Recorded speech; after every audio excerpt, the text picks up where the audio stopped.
Aujourd'hui, place au BEPC 2003. Les activités numériques. D'abord, dans le grand 1, tu traites une réduction de 25%. Tu calcules le prix après réduction pour 32 100 francs.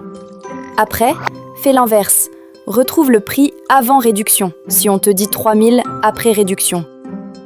Ensuite, le grand 2, statistiques sur des cahiers, avec les intervalles. Tu donnes la classe modale, tu traces l'histogramme, puis tu comptes l'effectif total et ceux qui ont utilisé moins de 11 cahiers. Et enfin, le grand 3, algèbre.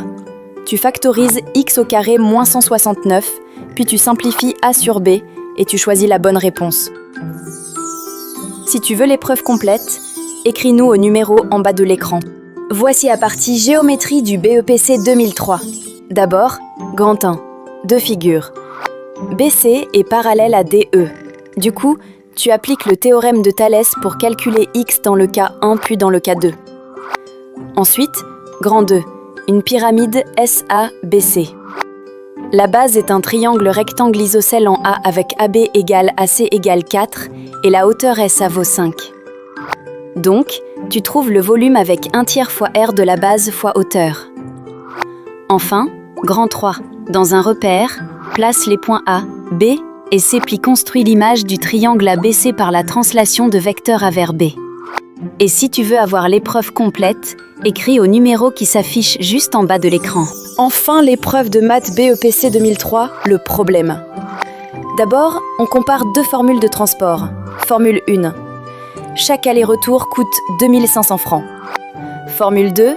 Une carte à 10 000 francs pour l'année, puis 1 500 francs par aller-retour. Pose la variable x pour le nombre de voyages. Alors, y1 égale 2500 multiplié par x et y2 égale 10 000 plus 1500 multiplié par x. Ensuite, avec x égale 6, calcule le montant payé avec la formule 2. On définit deux fonctions. f de x égale 2500 multiplié par x, g de x égale 10 000 plus 1500 multiplié par x.